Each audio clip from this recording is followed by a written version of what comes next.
A Belgian court has sentenced the leader of a religious group to 12 years in prison for recruiting fighters to join armed groups in war-ravaged Syria.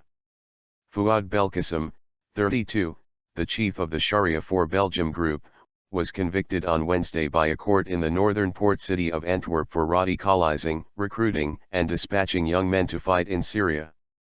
Prosecutors had asked that he be sentenced to 15 years.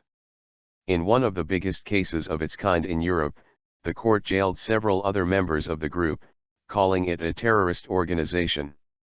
46 members of the group originally faced charges, but only 8 were actually present during the 5-month trial, with one deemed medically unfit to stand trial.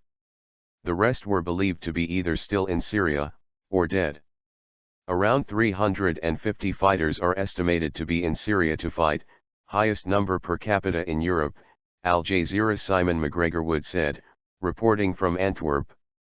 It is a big warning to young Belgians who consider going to Syria to fight, as it confirms that they will be prosecuted regardless how serious their activities there. Salafist combat. The judge said in the ruling that Belkacem was responsible for the radicalization of young men to prepare them for Salafist combat, which has at its core no place for democratic values. Sharia for Belgium recruited these young men for armed combat and organized their departure for Syria. The other members of the group were sentenced to between 3 and 5 years in prison, with some of the sentences being suspended. Muslim convert Jajon Bontink, 19, whose father brought him home from Syria in a celebrated case and who later became a key prosecution witness, received a 40-month suspended sentence. Bontink's father said he was happy that his son received only a suspended sentence, according to the AP news agency, but warned that the trial could only fuel unrest.